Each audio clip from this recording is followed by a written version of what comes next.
One of the most beautiful and powerful elements of Yiddishkeit, of Judaism, is that we've been around longer than anybody else. We have developed formulas and approaches to deal with any given challenge in life. In 1971, when China opened up for the first time to the Western world, so the Western journalists that visited the country had the opportunity to interview the Prime Minister of China. His name was Chao Enlai. And they asked him a question. They asked him, what do you think about the American Revolution? American Revolution happened a few hundred years ago. What do you think about it? So he responded the following. He said, it's too early to tell. Why? Because Chinese civilization is over 1,500 years old. The American culture is only a few hundred years. Well, we, the Jewish people, are here for almost 4,000 years. Avram Avinu lived 3,800 years ago. We left Mitzrayim over 3,300 years ago. So not only did we receive the Torah and that Hashem has been with us, but we also have, as I said, time-tested. There's nothing like something that's gone through time and has been proven. The proof of concept. So I want to speak to you about one of the most important elements that the Jewish people, one of the most powerful tools that the Jewish people have always accessed, is the tool called trust. In Hebrew, bitachon, which is much more than just faith and emunah. Trust. And not only that, it allowed them to endure and grow and thrive and be here like no other nation. And this isn't just theory. A Jewish people that went through every type of persecution, and yet we're standing and growing and continuing to blossom. But let's begin with a question. And it's a question about Pesach that is coming up, because Pesach carries this secret formula for each one of us. How to learn to trust. And how that trust can transform our lives and gives us the superhuman strength to endure anything. So here's the pasuk, right in the beginning of Parshas Shmos, in the beginning of the story of the dark oppression and slavery and bondage that the Jews had to suffer in Egypt. There's a verse that says, Kasheyano Esam. As they were oppressed, as the Jewish people were oppressed by the Egyptians, Ken Yirba v'chen Yifritz. In direct proportion to their oppression, they thrived and they blossomed. Yirba v'Yifritz, they grew.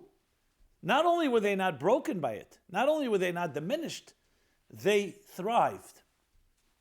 How's that possible? How can pain make you thrive? It should break your back. It should demoralize. And yet that's what it did. And that is what gave them the strength to get through Mitzrayim, come out of Golus Mitzrayim into the Geula, Yetzias Mitzrayim, and that's why we celebrate it every year. Because we not just commemorate, but we revisit that personal experience in our own personal lives. So what is it that they had that allowed them to do that, and what can we learn from it in our own lives? I'm speaking specifically to you, the challenges that you have, challenges that are sometimes seem overwhelming, formidable, impossible to overcome. I've heard your questions. Questions is, how can I build trust after what I have gone through? I've lost a loved one. Why should I trust again? Why should I trust Hashem? Why should I trust that good things will happen? Every time I hear that it takes hard work, I wonder, how will I get the energy to do this hard work? And since bad things happen to me, how do I know it won't happen again? How should I trust and expect a better outcome?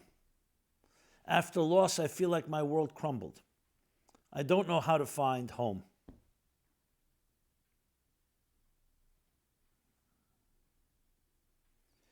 So the answer, my dear friends, is that in Pesach, we get that strength. So what is trust? And how did it give Jews the strength throughout the generations? So let me share a story. During the Holocaust, which was yet another Mitzrayim, another horrible, terrible oppression of our people, our brothers and sisters, 1/3 of the Jewish people were decimated. So they tell the story of the Blozhiner Rebbe. He was in one of the concentration camps and endured the unspeakable horrors that happen in these camps. Well, in this particular camp, the commandant, every Nazi had their own, Yamach Shemam v'Zichram had their own cruelty, but this commander of this camp had this quote-unquote game that he liked to play. What was the game? He had the Jews dig wide trenches, and then began the game. Anyone that can jump over the trench lives. If you can't jump over the trench, you're shot on the spot. One of the Chassidim, one of the disciples of the Blozhiner Rebbe said to him, Rebbe, enough is enough. Why go along with these ridiculous, insane, demoralizing, humiliating games? Let's let ourselves just die and go back to Hashem. And the Rebbe said, no. As long as Hashem gives us even 1 second to live, one breath, the strength, we have to always keep fighting. We don't know the bigger plan. And then the game began, so to speak. I don't even want to call it a game, but that's what they called it. And that's where they dug the trenches, and the Jews began jumping. In the havoc, in the mayhem, no one knew who lived, who didn't live. Well, a few weeks later, the camps were liberated. And what do you know? The Blozhiner Rebbe and this Chassid both survived, which they didn't know at the time. Then they met. They met a few months later. And the Chassid says to his Rebbe, to the Blozhiner Rebbe, he says to him, how did you survive? You're not a young man. How did you jump over the trench? And he said, I closed my eyes and I held on to the kapote, to the coattails of my holy father and my holy grandfather and my holy great-grandfather and my holy great-great-grandfather. And it gave me the strength to jump over the trench. And then the Rebbe turned to the Chassid. He says, you're also not so young. How did you make it? He said, I held on to your kapote. I held on to your coattails. Trust does not mean that we are superhuman people. It means we have something to hold on to. It means there's something beating in our own hearts and souls. And the strength we get from our parents and grandparents and great-grandparents, thousands of years, that when you can hold on to that, it gives you strength greater than your own. Let's read together something we're going to be saying in the Haggadah. A very powerful statement that everybody reads and everybody knows. We sing the song. In the middle of the Haggadah, we suddenly say, after we hear the story, the promises Hashem makes to Avram Avinu and to the prophets that Hashem would always be with us. So we then say, or sing, V'hi sha'amda lanu u'la'avesenu. In English, this is what has stood by our fathers and us. Kiloi echad bilvad omad aleinu l'chalasenu. For not one alone has risen against us to destroy us. Ela shabachol der v'der eimdim aleinu l'chalasenu. In every generation, they rise against us to destroy us. But HaKadosh Baruch Hu matzilenu miyodam. God saves us from their hand. But here's the statement. It says, not only did they rise against us, but they continue to rise. Where are our enemies today? Thank God we don't have the enemies like the Nazis or the Soviets or the pogroms or the Cossacks or the Inquisitions or the Egyptians or the Babylonians or the Romans. The list goes on. So why do we say that in every generation they rise against us? Thank God we live in peace today. Because this is not just referring to physical enemies. It's also referring to psychological and emotional enemies. The fears we have from the tragedies that happen in our lives, the traumas, loss of a parent, other traumas. They also rise up against us and they weaken us. So what is the vihi sha'amda lanu? What is this vague statement vihi? This is what? Actually, vihi is lashon nekeva in the feminine. She has stood by our fathers. It refers to two things: the promise that God made a promise that even though you'll have enemies and you'll have that will rise against you, whether it's physical enemies or emotional or psychological enemies, I will be there to save you. You have something to hold on to, the promise. And the amunah and betachin. That's what has stood by us, our fathers, and by us. The faith, but even more so the trust. The trust that we hold on to that. Remember, trust is not about perfection. It's not like if everything goes well, I will trust. It never works that way. Nothing is perfect in this world. Trust is built on accountability. It means that even though when things are difficult, we have the strength to get through it. And God was accountable. So even though someone may have suffered, you may have suffered, you lost a parent. But remember, you're here to talk about it. Thousands of years, Jews have lost much. But we're here standing as a people. So it's not just a theory, as I said, it's time tested. We've seen that when the long story goes, when you look at the whole narrative, not just the immediate story, think of life as a book. There are chapters that are very sad, as you personally know. But the book is not over with your tragedy. Your tragedy is not what shapes you and defines you. It's part of what happened to you. The narrative continues, just like the narrative of the Agadah. For hundreds of years, the Jews suffered in Mitzrayim. But what's the end of the story? They were redeemed. And we are their grandchildren and great-grandchildren. So every Pesach, at the Seder, we renew that commitment. We have something to hold on to.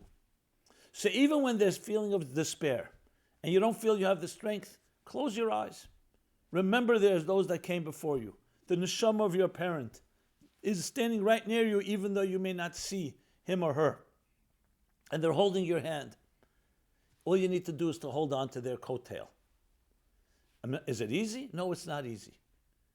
Because when you start thinking about the negatives, you start saying, well, I don't have the strength. You don't need your own strength. You just need to hold on to the strength of those that came before us. And think of it. Thousands of years ago, who would have written such a script? Who would have believed that after everything we went through, and I just named some of the oppression we suffered, we'd still be here? And that's what was going on in Egypt. That as they were oppressed, Kashayano Esam. Why did it not weaken them? Why did they only grow and thrive through it? Because they had what to hold on to. They said, this pain, this momentary pain is very painful, but we will get through it. And if it won't be today, it'll be tomorrow. They never allowed themselves to be defined by what happened to them. They knew the promise that Yosef had said, that you will leave Mitzrayim and I want you to take me with you. The promise that Hashem gave to Avram and Yitzchak and Yaakov. And we, the V'hisha Amda Lanu Lavesena also Lanu, we also have this promise. The promise is, hold on, see it through, and you will have a breakthrough. And when you need, don't worry. Reach out to a friend. Reach out to a mentor. Reach out to a colleague. They will help hold you up. Hold on to the coattails. There's an expression that a mayor, Miprimashlan, said, when you're tied above, you don't fall below. We all are weak creatures. We all are fragile. And it's very easy for a wind to come and just blow us. But to blow us away. But when you have something to hold on to, and you have deep roots, that causes you to be able to stand, to be able to thrive. Each of you has unbelievable strength within. You just may not be aware of it. Comes Pesach, every year Pesach, and we revisit, we recreate the experiences then. We're told, just as Our ancestors went out of Mitzrayim. What does Mitzrayim come from? The word constraints, limits, inhibitions, fears, insecurities, lack of trust. But Yetzias Mitzrayim is transcending that because we have something to hold on to. So I suggest to each one of us, when it comes to the Pesach Seder, focus especially on this section, the V'hi She'amda Lanu. Close your eyes and say, in every generation, they rise up against us.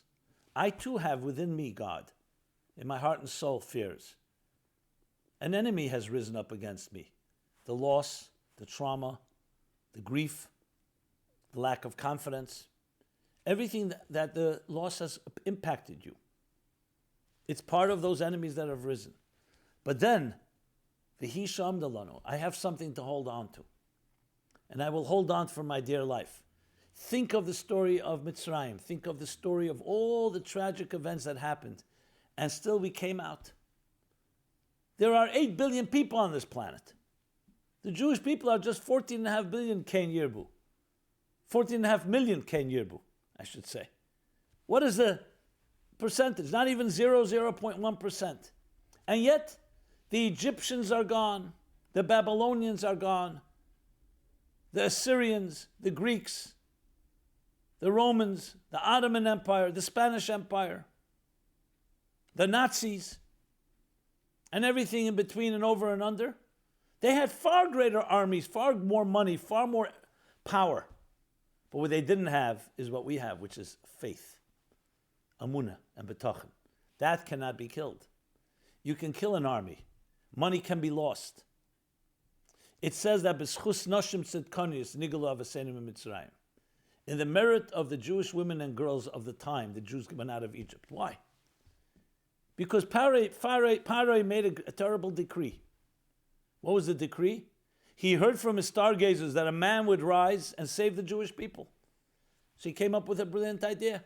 Kill all the boys. Throw every male child into the river Nile. That way, this man, Moses, would never rise. What he forgot was, thank God, he underestimated. He thought the power of the Jewish people is the strong men. No, it's the power of faith. When the Jewish men and women heard this decree, the men said to their wives, Amram said to Yocheved, let's not have children now. Why? Because he's going to throw every male child into the river. They're going to kill them. So let's wait till this decree ends. What did Yocheved and all the women tell their husbands? No. How will we ever leave this God-forsaken place if we don't have children? We were promised we would leave.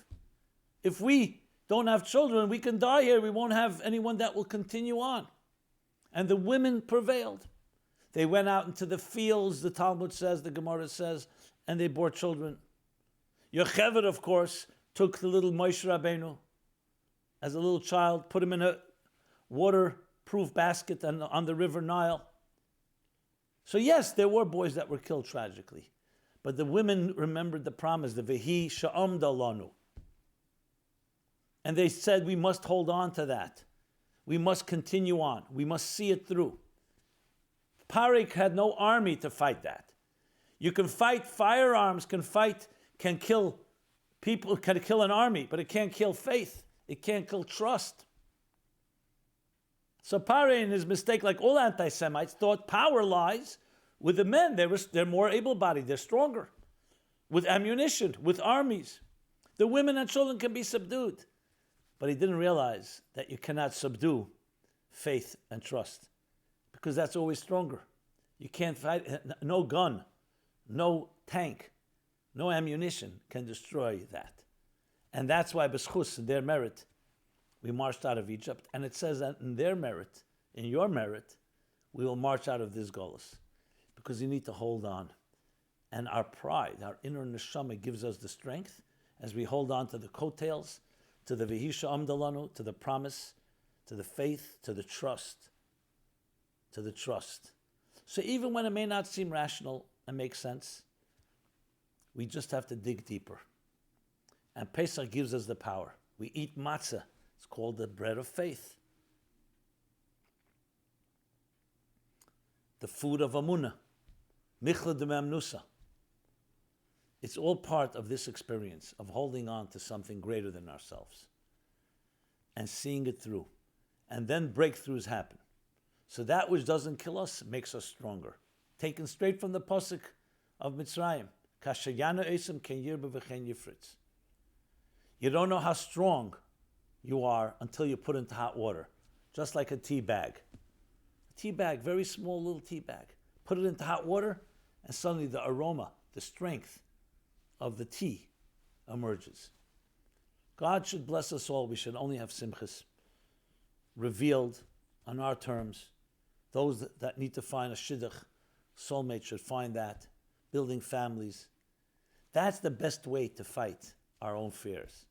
Holding on strong, forging ahead, and those of us that have families should have healthy families, only with joy and freedom, and take the message of Pesach that empowers us all to hold on. V'hisha amdalanu. And then HaKadosh Baruch Hu matzilenu miyadam. And miyadam means from all the clutches of all our enemies, including our own inner fears. So the irony is, the way to fight fear is not to allow it to control you. That's your enemy. Fear is your enemy. The lack of trust is your enemy. Find the people that you can hold on to. Learn to trust. Learn about accountability, not perfection. And that will itself create the breakthrough. Everyone should have a kosher and freilich and Pesach, a redeeming Pesach, a transcendent Pesach, a Pesach that frees us from our own fears, from our own mistrusts, from our own traumas, from our own losses, and helps us discover the true you that's not defined by your negative experiences, the true you, the child of Hashem, the child of your parents and grandparents and great-grandparents that continue to hold you by your hand and lift you up, even at times when we may not feel that strong. Kosher and Freilich and Pesach, may we merit to see the Gula Amitis Vashlema in this month, in the schus of the Noshim Tzidkonius, of the women and the girls of our generation, even before Pesach. Good Yontif, everyone.